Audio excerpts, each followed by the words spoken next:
që një njeri të jetë i lumtur, ai duhet që të ketë bindje. Çfarë në të vërtetë nënkupton bindje?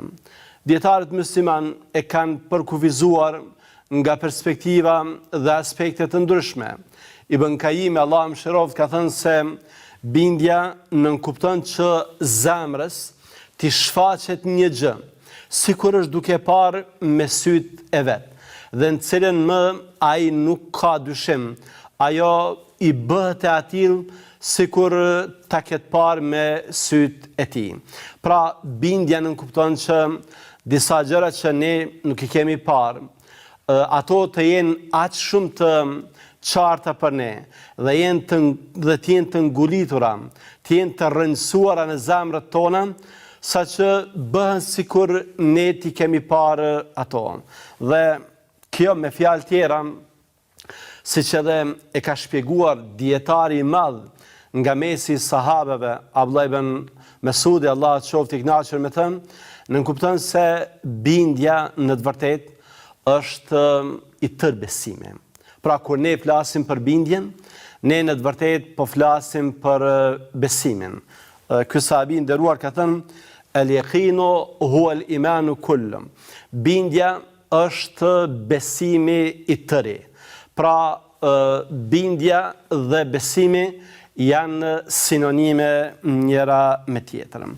Bindja ndonse është çështje shpirtërore, ajo nuk ngelet vetëm brenda zemrës. Ajo dhe reflekton. Prandaj ne gjejmë dietarët tanë tek tregojnë kujdes të madh në mënyrë që të mos lënë hapësira që pastaj mund të keq kuptohen ose keq interpretohen. Prandaj Abdulrahman bin Nasir es-Saadi, Allah mëshiroft, kur flet për bindjen, përmend se përveç tjera është bindja, parasheh edhe veprën. Pra, ai që beson bindshëm, ai edhe bën vepra të mira, nga se vepra është produkt i bindjes së vërtet.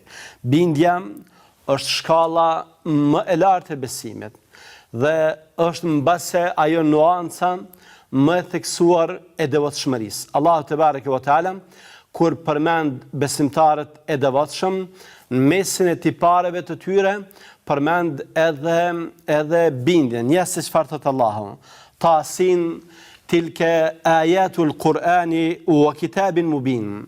Tasin, këto janë ajete të Kur'anit dhe librit të qartë. Hudan wa bushra lil mu'minin, të cilat janë udhëzim dhe janë mysh dhe janë përgëzim për besimtarët.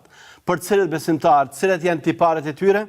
Thot Allahu: "Alladhina yuqimuna as-salata wa yu'tuna az-zakata wa hum bil akhirati hum yuqinun."